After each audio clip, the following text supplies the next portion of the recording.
What's the difference between Facebook and Google when it comes to creative? And this is a question we got on a potential client interview the other day.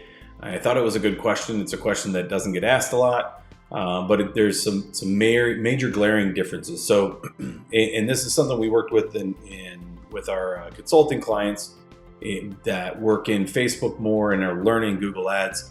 And there's some major differences and some misunderstandings, I think, that need to be kind of clarified and cleared up. When you're talking about ad copy and creative, a lot of times people will talk about evergreen ads in Facebook, and they don't say as much about evergreen ads inside Google because Google isn't that popular to talk about and isn't as fancy, and it's just what it is, right? It's not the belle of the ball, so to speak. So when you're looking at the creatives and talking about evergreen means that ad can be ran at any time during the year. It can be ran all the time, and that ad is going to continue to produce leads or traffic or flow or attention. The common misconception is that evergreen is something that's extremely important inside Google, and it's something that you can't obtain. That's kind of the furthest thing from the truth. What I mean by that is ad copy in Google. If we're doing Google search, so let's talk about Google search, right? Because it's not apples to apples, it's apples to oranges. With Google search, there's ad copy that we've been using for 12 years, and there's been iterations of it where they used to do text ads, and then we went to extended text ads or ETAs, and now we're at RSAs, which means that they are expanding what you have to offer and the ad copy that you have to put in it. And it's kind of a pain in the butt because we had text ads that just performed really well, and the click-through rates were in the teens. Whereas if you got a click-through rate of 6%, that's amazing. People for some reason use that as a baseline in our industry to say, well, if you get a click-through rate like that, that's great. I don't agree. I think click-through rates don't mean anything, in my opinion. It just, if they don't get clicks, then your ad copy sucks, and if they do get clicks, your ad copy's good.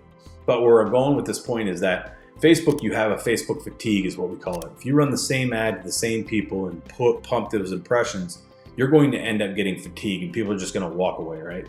It becomes white noise and just goes through, and you don't see it. I point that out to a lot of people when we talk about that, and they'll come back without fail and say, hey, I saw an ad the other day that I'm pretty sure I saw for the last month and didn't notice it, and now I'm noticing it because you said it. No different than when you look to buy a car. You've never seen that car in the wild, then all of a sudden that car is everywhere because you're looking for it. So when you're talking about Facebook, you can definitely have Facebook fatigue and ad fatigue.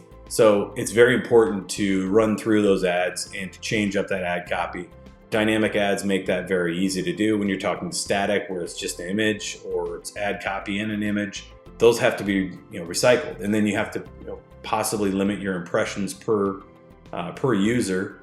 And then limit how often you're showing it. Maybe you're showing it for a week and a half, and then you're filtering that through with a new ad. That's just kind of a rule of thumb that we run. When it comes to Google search, it's not the same person coming through and seeing that ad. It's that person searching for it with a high intent, finding exactly what they typed in on your ad copy, clicking on that, and then never doing it again. And if they do it again, they're not remembering what that ad copy was. That ad copy might catch them again. Now, we have different iterations with the RSAs that you can use, and there's different iterations that hit for each client, and that's kind of why Google came out with that, where you have all these options and all these headlines and all these descriptions that you can use. But at the same time, that ad copy doesn't need to be recycled through. The ad copy has to be very directed though, so you can't run the same ad copy for 2 different cities, for condos and houses, for real estate, or houses and homes, or investment properties or duplexes. You have to have an ad group and an ad copy directed towards that. Once you do that, you kind of are dialed in. Now, if we're talking display ads in Facebook, now we're talking apples to apples, and it's the same exact thing. You're running those display ads to the same people that have been there before, and you're wanting to make sure that you can get from A to B without getting that white noise. So, showing that ad to somebody, you want to limit your impressions. You don't want to push impressions 5, 6, 15, 20, 25 times a day. because it's going to become white noise, or it's just going to become annoying. And now that I say that, you're probably going to go out and when you see display ads in the wild, whether it's on your local newspaper, your local news station, if you're watching a video, CNN, Fox News, CBS, and MSNBC, all those news stations, ESPN.com, all of those have display ads popped up everywhere, right? And there's sometimes you could see somebody doing a terrible job of running their display ads where they are taking up all of that landscape and all of those ads, pumping that many impressions and really getting nothing for it except for somebody being like, this is annoying. So when you're looking for apples to apples, Facebook ads and display ads are similar. But with Google ads, again, if it's a good ad copy that's high intent, it's not going to be repeatable for the same user. That person's going to see it once, click on it, purchase or sign up or sign in, or just go to the website is what you're looking for them to do. It works. And it can be, quote, evergreen, because that's going to work. And we've got stuff that's worked dang near 15 years straight.